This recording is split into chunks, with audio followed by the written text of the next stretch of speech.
saya Fiska Novitanisa, saya mahasiswa dari Kemenkes Poltekkes Kupang dari Prodi 3 Gizi. Di sini kita akan membahas tentang metabolisme protein tahap transaminasi. Pernahkah kalian bertanya-tanya bagaimana tubuh kita bisa membuat asam amino yang baru dari yang sudah ada? Nah, transaminasi adalah jawabannya. Dalam video kali ini kita akan membahas tentang prosesnya, enzim yang berperan, serta kaitannya dengan kesehatan tubuh. Yuk kita simak. Apa sih yang kita ketahui tentang transaminasi? Nah, transaminasi adalah reaksi biokimia yang memindahkan gugus amino dari satu asam amino ke asam aketo. Reaksi ini sangat penting dalam metabolisme protein karena memungkinkan tubuh untuk membentuk asam amino yang baru sesuai kebutuhan. Misalnya, tubuh kita bisa mengubah alanin menjadi glutamat atau sebaliknya. Ini penting karena tubuh tidak bisa menyimpan kelebihan asam amino, sehingga harus terus didaur ulang atau digunakan sesuai dengan kebutuhan. Proses ini tidak terjadi begitu saja. Ada enzim yang bekerja sebagai pengatur lalu lintas dalam transminasi, yaitu aminotransferase atau transminase.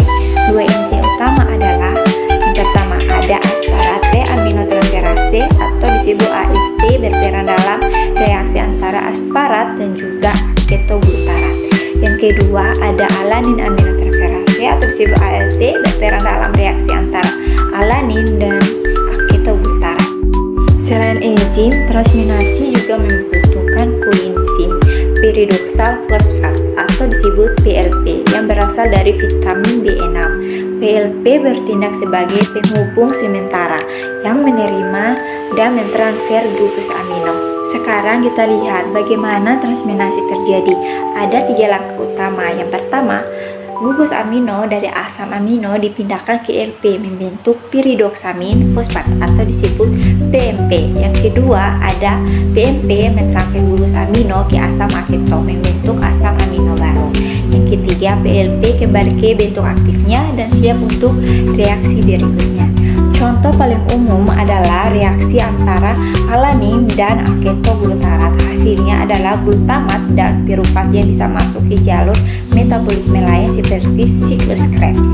Transminasi bukan hanya sekedar reaksi kimia, tapi juga memiliki peran penting dalam tubuh kita. Yang pertama, sintesis asam amino baru untuk mendukung pertumbuhan dan perbaikan jaringan. Yang kedua, ada metabolisme energi. Beberapa asam amino bisa diubah menjadi energi melalui siklus Krebs. Yang ketiga, ada detoksifikasi nitrogen. Gugus amino yang tidak digunakan akan masuk ke siklus area di hati dan dibuang melalui urin.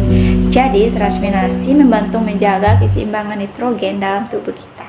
Transminasi juga penting dalam dunia medis. Pemeriksaan kadar AST dan ALT sering digunakan untuk mendiagnosis kerusakan hati. Jika kadar ALT meningkat bisa menjadi tanda penyakit hati seperti hepatitis. Sedangkan jika kadar AST meningkat lebih tinggi dari ALT bisa menandakan kerusakan jantung atau otot. Oleh karena itu tes ini sering digunakan dalam pemeriksaan kesehatan rutin. Terima kasih yang bagian telah menonton. Jangan lupa like, subscribe, dan juga nyalakan notifikasi untuk video selanjutnya. Sampai jumpa, bye bye.